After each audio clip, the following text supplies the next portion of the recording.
दो चीज़ बहुत इंपॉर्टेंस रखती है, कि टाइम मैनेजमेंट और प्रेजेंटेशन स्किल्स। टाइम मैनेजमेंट, एक टाइम मैनेजमेंट आपको करना है अभी प्रिपरेशन के दौरान, और एक टाइम मैनेजमेंट आपको रखना है एग्जामिनेशन के दौरान। कहना आसान है, मेरे लिए भी बहुत मुश्किल था कि जब एक बार आपने दे दिया है और मार्क्स के पशुपेश में है तो क्या करें, आगे पढ़ाई करें कि फिर से प्रीलिम्स की तैयारी में जुट जाएं। लेकिन मेरी बात मतलब बहुत वेल लर्नड काउंसिल यहाँ पे बैठा है, लेकिन तब भी मैं एक चीज़ कहना चाहूँगा कि आप लोग मेंस की तैयारियों में ही लगे, irrespective of what ever marks you might be getting.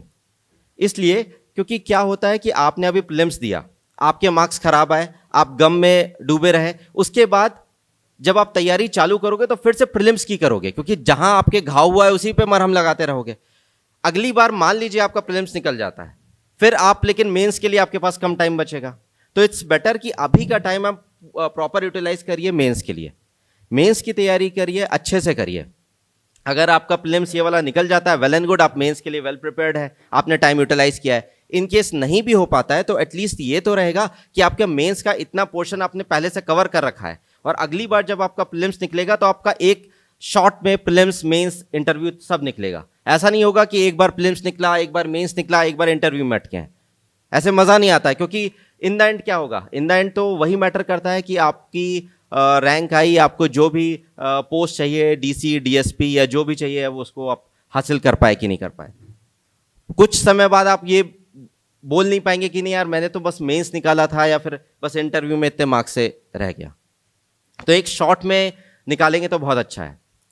अब कुछ जैसे नॉर्मल सी चीज़ें मैं आपको बताना चाहता हूँ। तो एक इंटरेक्टिव सेशन रखेंगे, आपकी भी जो क्वेरीज है वो भी आप मुझसे पूछिए, हम उसको डील करेंगे। उसके अलावा जो मैं बताना चाह रहा हूँ आपको वो इम्पॉर्टेंट है। जैसे आंसर्स है, आंसर्स जब आप लिखते हैं, हमें क्या लगता है कि हमने इतनी मेहनत से आंसर लिखा है तो वो आपके शब्द को बिल्कुल प्रॉपर फॉलो करके पढ़ेगा। लेकिन असलियत क्या होती है कि कुछ कॉपीज देखने के बाद दो टाइप की रीडिंग होती है, हॉरिजॉन्टल, एक वर्टिकल रीडिंग। हॉरिजॉन्टल रीडिंग वो होती है कि जिसने एक एक शब्द पढ़ा, जैसे आप न्यूज़पेपर पढ़ते हैं, आप आर्टिकल्स पढ़ते हैं, लेकिन जो चेक कर रहा होता है वो वर्टिकल रीडिंग में आ जाता है। यानी वर्टिकल मतलब एक ऐसी, हाँ ठीक ठीक ठीक, सब सही है, ये पॉइंट दिख रहा है, ये पॉइंट दिख रहा है। तो आपको उस चुनिंदा सेकंड्स में you have to grab his eyeball और हर आई बॉल्स कि नहीं देखो भाई मैंने बहुत अच्छा किया है। तो आपकी प्रेजेंटेशन बहुत इंपॉर्टेंस रखती है। उस टाइम पे आपको प्रेजेंट कर देना है, उसकी मेहनत कम करना है। उसको मेहनत नहीं लगनी चाहिए कि आपका आंसर पढ़ने में उसको बहुत मेहनत लगे। इसके लिए अलग अलग तरीके अपनाते हैं कुछ लोग, कुछ की हैंड राइटिंग अच्छी होती है, कुछ अंडरलाइन करते हैं, कुछ पॉइंट्स करते हैं, कुछ फ्लो डायग्राम करते हैं। जो भी है प्रेजेंटेशन पे वर्क करते हैं, वो इसीलिए करते हैं कि उसका काम हम आसान कर दें। क्योंकि अगर आप उसके लिए टफ कर देंगे ना, थोड़ी देर बाद आदमी झल्ला जाता है कि ठीक है 6 मार्क्स का है, 2 नंबर चढ़ाओ, आगे बढ़ जाओ, 2-2.5 नंबर चढ़ाओ, क्योंकि उनको भी रिजल्ट जल्दी देने का प्रेशर होता है, इतनी सारी कॉपीज उनके पास है, उनका भी प्रेशर है, बहुत सारे फैक्टर्स होते हैं। तो हमें उनका काम आसान करना है। आप ये समझ लीजिए कि आपकी जो कॉपी चेक कर रहा है वो आपसे नाखुश है, हो सकता है अपने फैमिली प्रॉब्लम से ग्रसित हो, जो भी हो, लेकिन आपको आंसर पढ़ने के बाद वो ठहर जाए, वो रुके कि इस कॉपी में मुझे देखना है। कुछ ऐसा लग रहा है कि ये बंदा है जिसको अगर मैंने अच्छे मार्क्स नहीं दिए तो कहीं ना कहीं मेरे पार्ट पे गलत होगा। तो ये चीज़ आपको क्लियर हुई कि आपको उसका काम आसान करना है। दो चीज़ बहुत इंपॉर्टेंस रखती है, टाइम मैनेजमेंट और प्रेजेंटेशन स्किल्स। टाइम मैनेजमेंट, एक टाइम मैनेजमेंट आपको करना है अभी प्रिपरेशन के दौरान, और एक टाइम मैनेजमेंट आपको रखना है एग्जामिनेशन के दौरान। अब आपने आप लोगों का जो पुराना पैटर्न है उसी पे होगा इस बार का मेंस। तो अब टाइम मैनेजमेंट में जैसे 3 मार्कर है, 6 मार्कर है, 15 मार्कर है, हर कोई अलग अलग स्ट्रैटेजी अपनाता है कि किस तरीके से हम उनको डील करेंगे।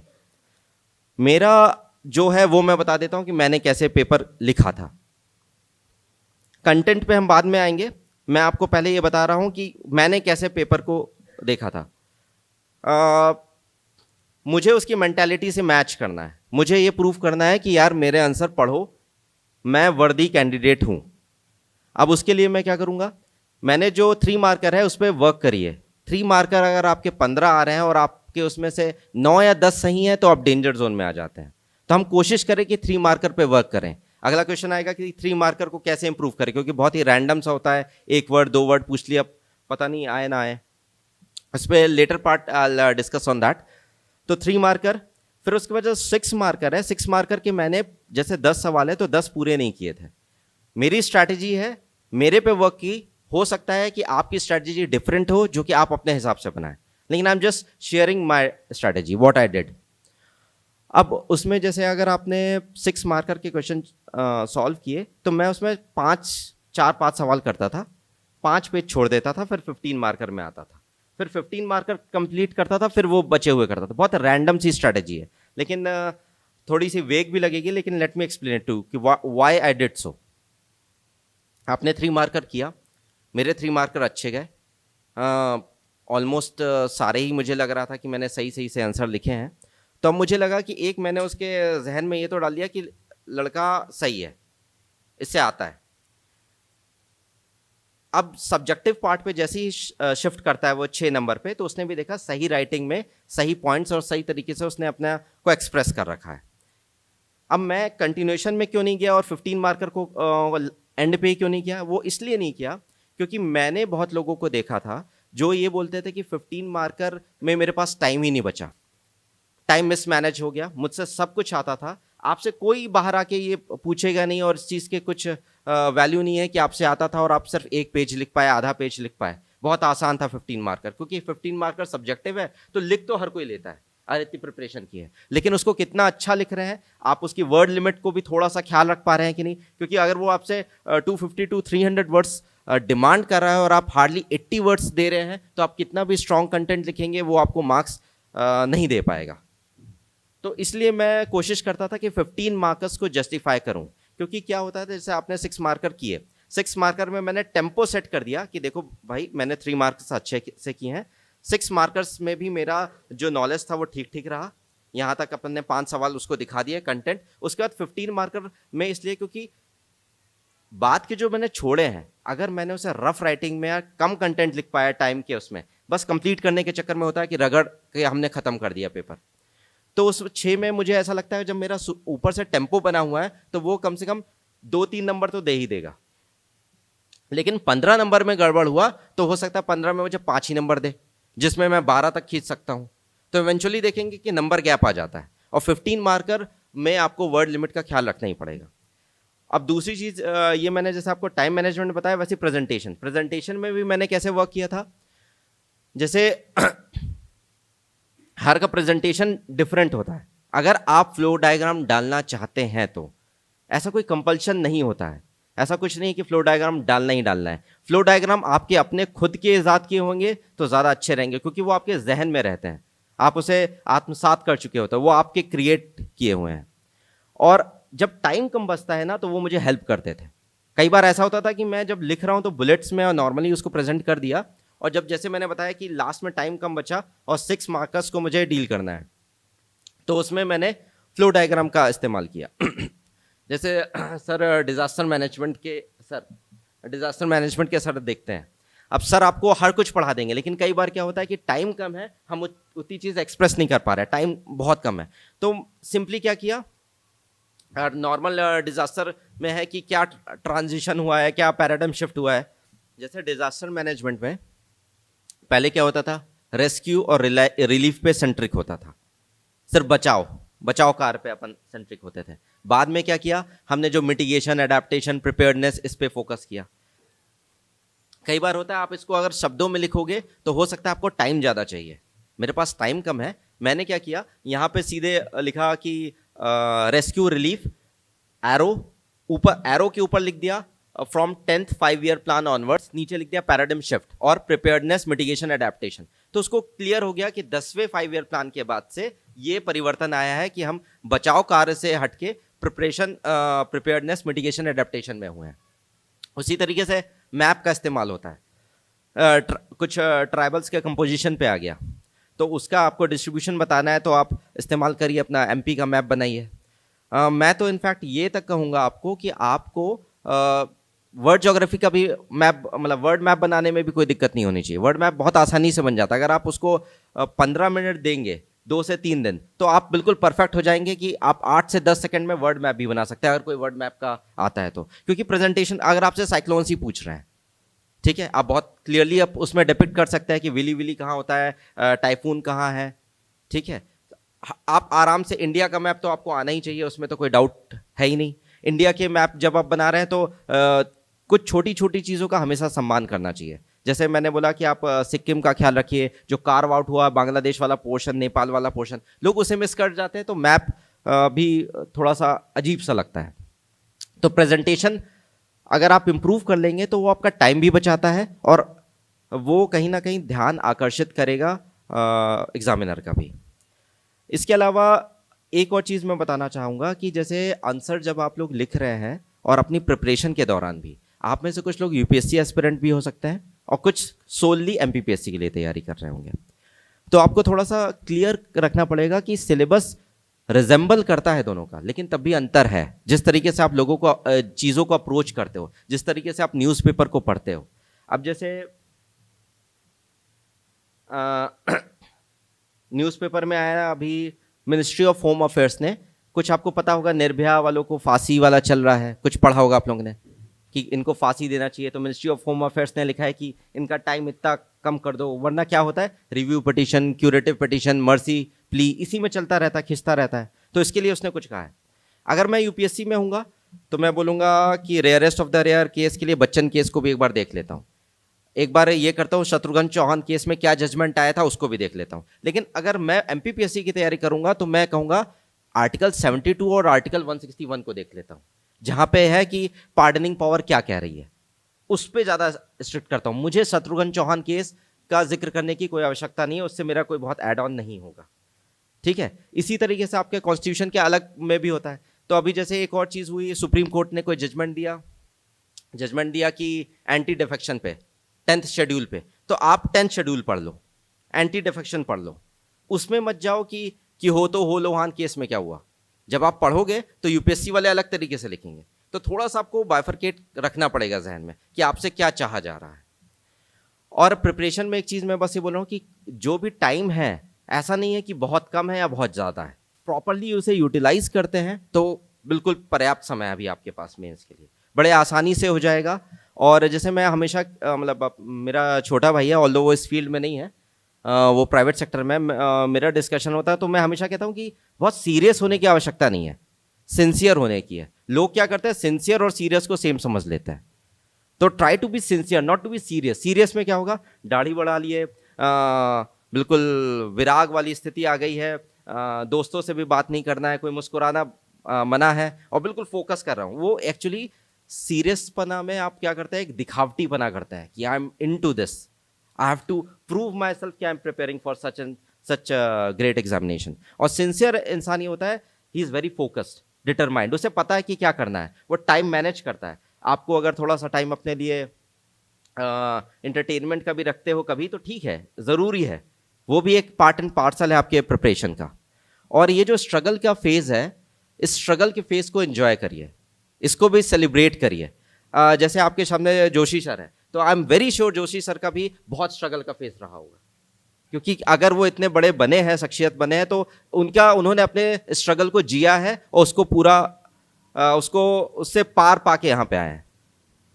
कलेक्टर सर है, कमिश्नर सर है। इनफैक्ट मेरी सक्सेस बहुत छोटी है, लेकिन जो भी किया उसके पीछे भी बहुत सारे स्ट्रगल्स थे, वो अभी नहीं दिखता, किसी को नहीं पता चलेगा। उनको लगता है कि ये सिल्वर स्पून वाले ही बंदे हैं, ये जितने हैं सब बहुत आसानी से सब कुछ हो गया है, इनके फैमिली बैकग्राउंड ऐसा होगा, इनका बचपन से ही अच्छा रहा होगा। अब जैसे आईआईटी वाला है, तो आईआईटी वाला मैं सेशन में गया हूं बहुत बार, तो मैं आईआईटी वालों में बताता था कि लोगों को लगता है कि 10वीं के परसेंटेज बहुत अच्छे होंगे, 12वीं के बहुत अच्छे होंगे। मैंने 10th का बताया, 12th का बताया, तो लोगों ने कहा कि तुमने हिम्मत कैसे की कि आईआईटी करोगे। ठीक है, तो हर का वो फेस रहता है। बहुत ऐसा नहीं रहा कि बैकग्राउंड बहुत स्ट्रांग था, लेकिन फिर धीमे धीमे चीज़ें होती गई, हमने फिर डिटर्मिनेशन से काम किया और हो जाती हैं। बस आपको इस चीज़ का ख्याल रखना है कि फोकस लूज नहीं करना है और हताश नहीं हो रहा है। जो रिजल्ट आने वाला है प्रीलिम्स का, उससे ये नहीं होना है कि आप अपनी जो प्रिपरेशन है उसको रोक दें, फिर एक ऐसी अवस्था में चले जाए कि बहुत टाइम लगे उससे उभर के आने में। अब मैं थोड़ा ओपन करना चाह रहा हूँ सर, आप प्रॉपरली उसे यूटिलाइज करते हैं तो बिल्कुल पर्याप्त समय है अभी आपके पास मेंस के लिए, बड़े आसानी से हो जाएगा।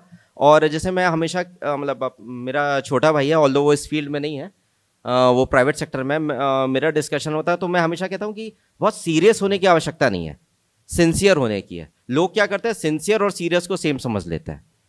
तो try to be sincere, not to be serious. Serious में क्या होगा, दाढ़ी बढ़ा लिए, बिल्कुल विराग वाली स्थिति आ गई है, दोस्तों से भी बात नहीं करना है, कोई मुस्कुराना मना है, और बिल्कुल फोकस कर रहा हूँ। वो एक्चुअली सीरियसपना में आप क्या करते हैं, एक दिखावटी पना करता है कि I am into this, I have to prove myself कि I am preparing for such great exam.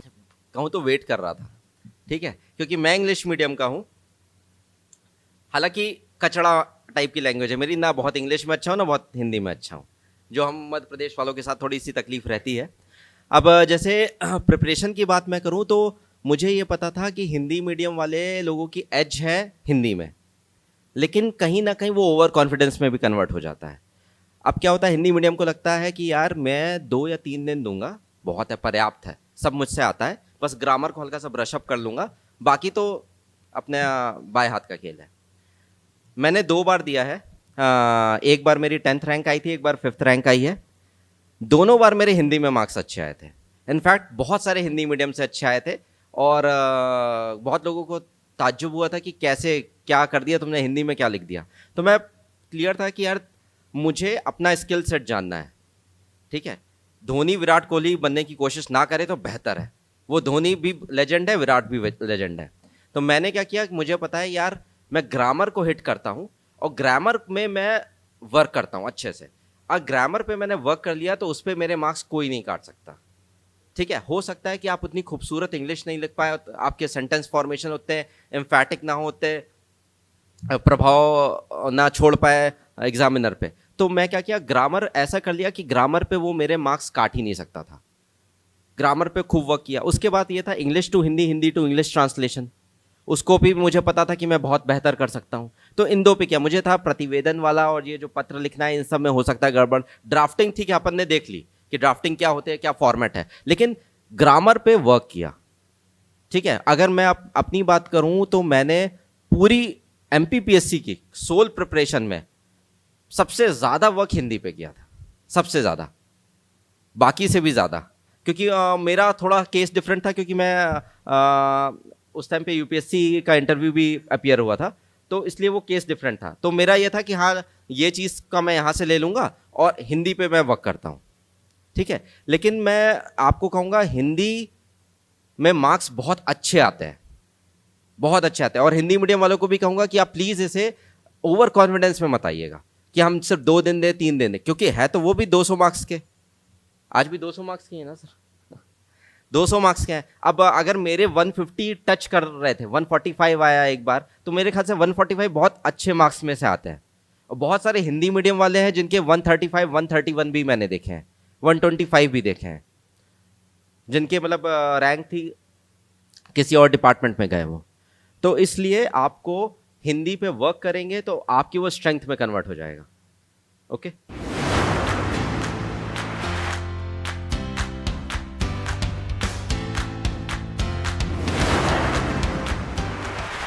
देखिए, जो नॉर्मली आपका न्यूज़पेपर है वो उसको आप ज़रूर देखते रहें। उसके अलावा आप जिस इंस्टीट्यूट में हैं, आई एम वेरी श्योर कि यहाँ पे आपको जो प्रोवाइड किया जा रहा होगा मटेरियल वो इनफ होगा। इस चीज़ पे मैं बस एक चीज़ और कहना चाहता हूँ, कुछ लोगों में ये होता है कि हमने ये मैगज़ीन भी ले ली, वो मैगज़ीन भी ले ली, कम से कम 5 से 6 मैगज़ीन ले लेते हैं करंट अफेयर्स की, और किसी को शायद हम एक बार भी रीड नहीं कर पाते हैं। तो बहुत ही क्लीश सा स्टेटमेंट है कि एक ही चीज़ को बार बार आप पढ़ें तो वो बेहतर होगा।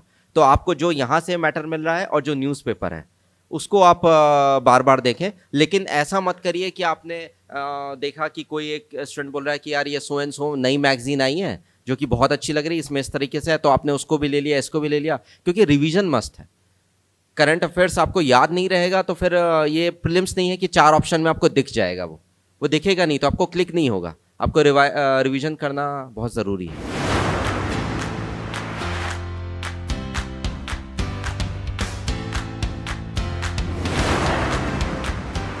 देखिए, एक्चुअली मैं क्या करता था, पूरा पेपर में जो क्वेश्चन की मार्किंग है वो लाइन होती थी, मतलब उसको मैं डिस्टर्ब नहीं करता था बहुत ज़्यादा। ऐसा नहीं करता था कि कुछ लोग ऐसे भी मुझे मिले हैं जिन्होंने कहा कि 3 मार्कर के बाद मैंने पेपर में 15 मार्कर किया, पेज नहीं छोड़े हैं, 15 मार्क्स वाले को अटेम्प्ट किया, फिर 6 मार्क को किया। कुछ लोग ऐसे करते हैं, but I would say it's risky, मतलब मैं उसको उतना ज़्यादा अप्रिशिएट नहीं करता कि लाइन से करना चाहिए। तो इसलिए मैं कह रहा हूँ कि अपन को प्रिपरेशन पे इतनी वर्क करना है कि क्वेश्चन ना छूटे। क्योंकि मैं आपको एक चीज़ बता रहा हूँ, कहने को 1400 मार्क्स है, मेरा 2 सवाल छूट जाते हैं तो मुझे लगता है यार 1400 मार्क्स का पेपर है, 2 सवाल हो गए तो कौन सा बहुत कुछ नुकसान हो गया। ठीक है, 3 मार्क करके छूट गए, 6 मार्क करके छूट गए, बनते हुए छूट गए, लेकिन बाकी मैंने बहुत अच्छा किया है। लेकिन इन द एंड क्या होता है, जब आप लोग मेरिट देखेंगे तो यही 1-1, 2-2 मार्क्स होते हैं जो कि परेशानी का सबब कर जाते हैं। अभी आप प्रीलिम्स में ही देख रहे होंगे, जो मतलब I am not sure about कि कितना कट ऑफ यहाँ इस बार कह रहे हैं, लेकिन फॉर एग्जाम्पल 70 मानता हूँ मैं, और किसी का 69 और किसी का 71 है, वो बेचारे घबराए घबराए घूमते रहते हैं हर जगह के आंसर की, और फिर से पलटने लग जाते हैं, है ना। तो वही चीज़ है कि वो 1-2 मार्क्स बहुत ज़्यादा इंपॉर्टेंस रखता है।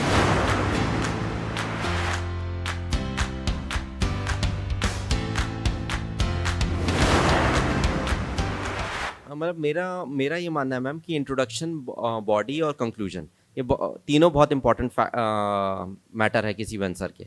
अब उसमें क्या होता है कि इंट्रोडक्शन को थोड़ा शॉर्ट रखें। कई बार लोग क्या होता है कि पूरा आंसर ही वो इंट्रोडक्शन में बता देते हैं, फिर बॉडी में उसी चीज़ को रिपीट करते रहते हैं।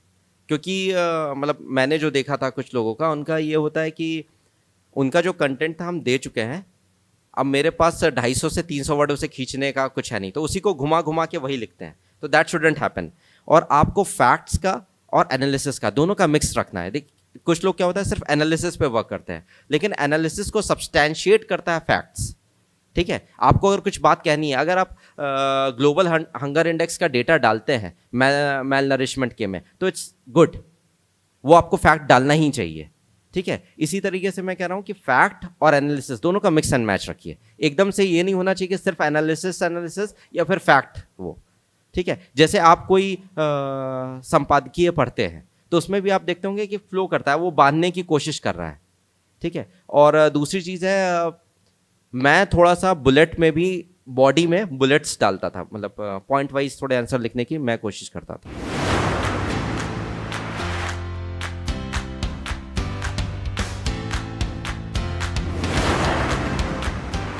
देखिए, गुड आंसर की कोई बहुत क्लियर परिभाषा नहीं है। अगर कोई मॉडल आंसर भी लिखता है तो उस मॉडल आंसर भी हमेशा डिबेटेबल रहते हैं। मतलब अगर कोई मॉडल आंसर अपना बनाता है तो वो भी डिबेटेबल है।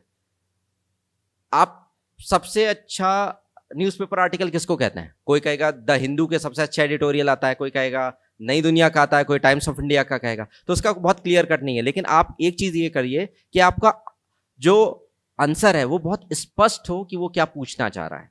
कई बार होता है we are beating around the bush, मतलब उसने जो पूछा वो उसका हम सही जवाब ना देके, जैसा मैं कर रहा हूं, ठीक है, कि एक्चुअली सही जवाब नहीं पता है मुझे, तो मैं क्या कर रहा हूं, बीटिंग अराउंड द बुश, मैं इधर उधर की बातें करके आपको बस शांत कर दूंगा। तो वही अगर हम कोशिश कर रहे हैं आंसर में, तो यहाँ पे आप मुझे फेल नहीं कर रहे हो ना, तो इसलिए मैं बच जाऊंगा। लेकिन आप वहां पे वो काम नहीं कर सकते हैं। तो अगर वो आपसे जो जानना चाह रहा है, अगर वो आपसे पूछ रहा है कुछ हिस्ट्री में पूछ रहा है, जैसे वर्ल्ड हिस्ट्री में पूछ रहा है आपसे, म्यूनिक पैक्ट के बारे में पूछ रहा है, ट्रीटी ऑफ वर्साइलीज पूछ रहा है, तो आपको पता होना चाहिए ट्रीटी ऑफ वर्साइलीज। आप उसमें ये नहीं कि ट्रीटी ऑफ वर्साइलीज में ज्यादा फोकस कर दो कि यार ये वर्ल्ड वॉर 2 का भी रीजन था, तो ठीक है वो कंक्लूजन में होना चाहिए, लेकिन मेन बॉडी आपकी वो नहीं है। ठीक है, तो आपको ट्रीटी ऑफ वर्साइलीज के जो अंदर के इंपॉर्टेंट फैक्ट्स है वो पता होना चाहिए, वो आपका सही उत्तर बताएगा। फिर जब आप आंसर को खत्म कर रहे हैं ना, तो 1-2 लाइन ऐसी होनी चाहिए जो ये पता कर दे कि आपका वाइडर पर्सपेक्टिव है। जैसे ट्रीटी ऑफ वर्साइलीज सबको पता है वर्ल्ड वॉर 2 का था, एक रीजन था तो उसको आप कहीं ना कहीं कंक्लूजन में उसको दर्शा दीजिए। कुछ लोग करेंगे वहीं पे एंड कर देंगे। क्या होता है, तपाक से जवाब देना कहता है, उसने पूछा मैंने बस बोला हाँ या ना में जवाब दिया और खत्म कर दिया। वो ना करके उसको बताए और हल्का से ही बता दीजिए कि आपको वाइडर एक इमेज है उस चीज की।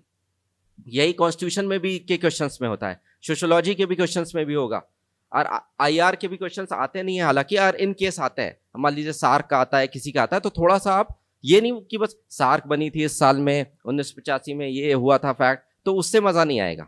जैसे मैं अभी एंटी डिफेक्शन की बात कर रहा था, तो एंटी डिफेक्शन की बात कर रहे हैं तो आप थोड़ा सा उसका बताइए कि एंटी डिफेक्शन क्यों जरूरी है। हर 15 मार्कर में आता है, ठीक है। फिर उसमें बताइए कि 1985 में कौन सी कमेटी बैठी थी। फिर ये बताइए कि एंटी डिफेक्शन 10th शेड्यूल में कब जोड़ा गया, क्या था, क्या है एंटी डिफेक्शन, और आज के कंटेक्स्ट में इसकी क्या इंपॉर्टेंस है। क्योंकि सुप्रीम कोर्ट ने और जजमेंट दिया है, वो कह रहा है कि नहीं यार, स्पीकर जो होता है एंटी डिफेक्शन में ज्यादा मनमानी कर देता है। मैं बहुत रैश लैंग्वेज में कह रहा हूं, लेकिन वो उसका क्रक्स यही है। तो उसको आपको पूरा एक वाइडर पर्सपेक्टिव होना चाहिए आपका, ठीक है। लेकिन इसमें आप बॉडी ना, उसकी जो मेन आत्मा है जो पूछना चाह रहा है, वो जरूर आप उसको कन्वे कर दें और बहुत स्पष्ट कन्वे करें। उसके लिए आप अलग से अंडरलाइन करें, बता दें।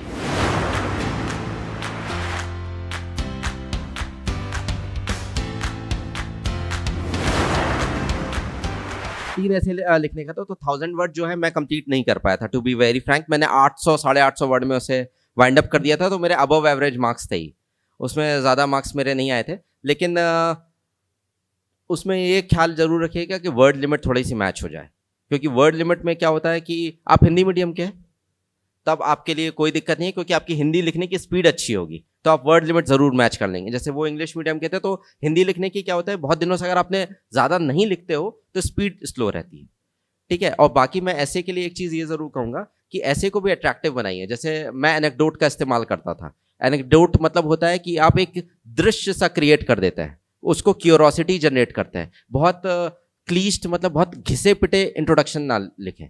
जो घिसे पिटे मतलब जो आप अगर कभी मार्केट में जाएंगे, वो एक बहुत पुरानी 57 की एक किताब मिल रही होगी कि निबंध कैसे लिखें, तो उसमें बहुत क्लीस्ट सा रहेगा कि डाइवर्स कंट्री है इंडिया, इस ऊट पटांग टाइप के रहते हैं, जिसके आज के कंटेक्स्ट में मैं उसको बिल्कुल अप्रिशिएट नहीं करता हूँ। तो आप अपना इंट्रोडक्शन को बहुत अट्रैक्टिव बनाइए। अट्रैक्टिव के लिए एनेक्डोट मतलब कुछ एक तरीके से दृश्य क्रिएट करिए, या कुछ अपने फैक्ट्स जो हैं, आपका जीएस की नॉलेज है उसको उसमें डालिए, उस तरीके से उसको अट्रैक्टिव बनाइए। बिल्कुल जो क्लीस्ट पैटर्न है, पिटा हुआ पैटर्न है, उसमें ऐसे का स्टार्ट बिल्कुल नहीं होना चाहिए। और जो कंक्लूजन है उसे पॉजिटिव और ऑप्टिमिस्टिक होना चाहिए। किसी भी तरीके से मतलब हर चीज़ इनकैप्सुलेट करते हुए जो चीज़ आप कहना चाह रहे हैं उसको लास्ट के कंक्लूजन, आपका एक पेज अगर कंक्लूजन का है तो जो आपने बात कही है उसको नटशल में थोड़ा सा और बेहतर तरीके से कहिए, और एक पॉजिटिव नोट में, कि ये पता चले कि आप कितने पॉजिटिव आउटलुक के हैं, ऑप्टिमिस्टिक है, वो चीज़ ज़रूर उसमें दिखनी चाहिए।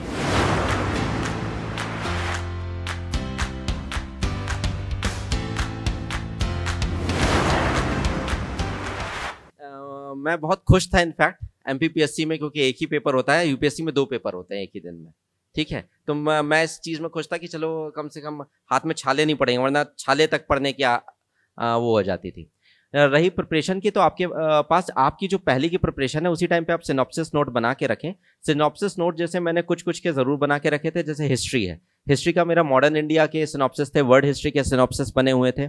और उसके अलावा मैंने कॉन्स्टिट्यूशन के पूरे बना रखे थे। अब कॉन्स्टिट्यूशन के क्योंकि कुछ चीज़ें होती है लास्ट मिनट में आपको कुछ फैक्चुअल इन्फॉर्मेशन होती है जो मिस नहीं होनी चाहिए, खासतौर पे 3 मार्कर के लिए, ठीक है। एक और अजीब सी चीज़ मैं बताता हूँ, मैंने लूसेंट को भी देखा था। कुछ लोग लूसेंट को उतना अप्रिशिएट नहीं करते हैं, मैंने लूसेंट को सिर्फ इसलिए देखा था, उसको बेस बुक नहीं, बस ये है कि मैंने जैसे पढ़ लिया, मैंने वर्ल्ड हिस्ट्री पढ़ ली। देखिए वो एक्चुअली ये दिक्कत रहती है कई बार, इनफैक्ट आपको ये भी महसूस होगा कि ये 3 मार्कर में क्यों पूछा, ये तो मैं 15 मार्कर में भी लिख सकता हूँ।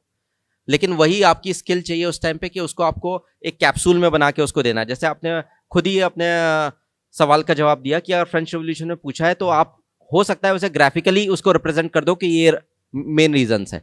मेन रीजंस नहीं मिस होने चाहिए। और 15 मार्कर में तो हो सकता है मैं 12 रीजंस लिखूं, और 6 मार्कर में 5 रीजंस को आपने ऐसे रिप्रेजेंट किया, थोड़ा इंट्रोडक्शन दिया, उसका एक लॉन्ग टर्म इम्पैक्ट क्या हुआ फ्रेंच रेवोल्यूशन का, उस चीज़ को भी मैं जिक्र जरूर करूंगा इन द एंड कंक्लूजन का, कि फ्रेंच रेवोल्यूशन का इम्पैक्ट क्या है। मतलब ये क्या है, जब आप पढ़ रहे हैं तो जैसे सर आपको बता ही रहूंगा, ये एक आइसोलेटेड चीज़ें नहीं है, एक बहुत बड़ी पिक्चर क्रिएट है। मतलब ऐसे आप देखिए वर्ल्ड वॉर 1 अलग है, फ्रेंच रेवोल्यूशन अलग है, वर्ल्ड वॉर 2 अलग है, सबका इतना वाइडर इम्पैक्ट था पूरे के पूरे दुनिया पे। तो वो चीज़ 1 या 2 लाइन में ज़रूर मैं उसका जिक्र करता था। मैं इसलिए जिक्र करता था क्योंकि वही कंक्लूजन मेरा होगा कि वो ये बताएगा कि हाँ, he has got a wider perspective, ठीक है। थैंक यू वेरी मच मुझे इतना पेशेंटली सुनने के लिए।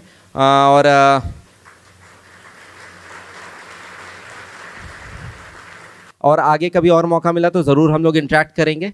बाकी ऑल द बेस्ट। आप एक बहुत ही सेफ हैंड्स में है। उम्मीद करता हूँ कि आप लोग पूरी डेडिकेशन के साथ लगे रहेंगे और फोकस्ड रहेंगे। और एक बस चीज़ मैं ये कहूँगा कि जब आप प्रिपरेशन के पूरे मोड में हैं तो अपनी वीकनेस पे अभी वर्क करिएगा, स्ट्रेंथ पे ज़्यादा फोकस मत करिएगा। लोगों की आदत क्या होती है, अभी स्ट्रेंथ को याद करते रहते हैं, मुझसे ये आता है वो आता है, बड़े कॉन्फिडेंस में रहते हैं। जब पेपर पास में आता है तो उनको सारी वीकनेस याद आ जाती है कि ये भी नहीं पढ़ा वो भी नहीं पढ़ा।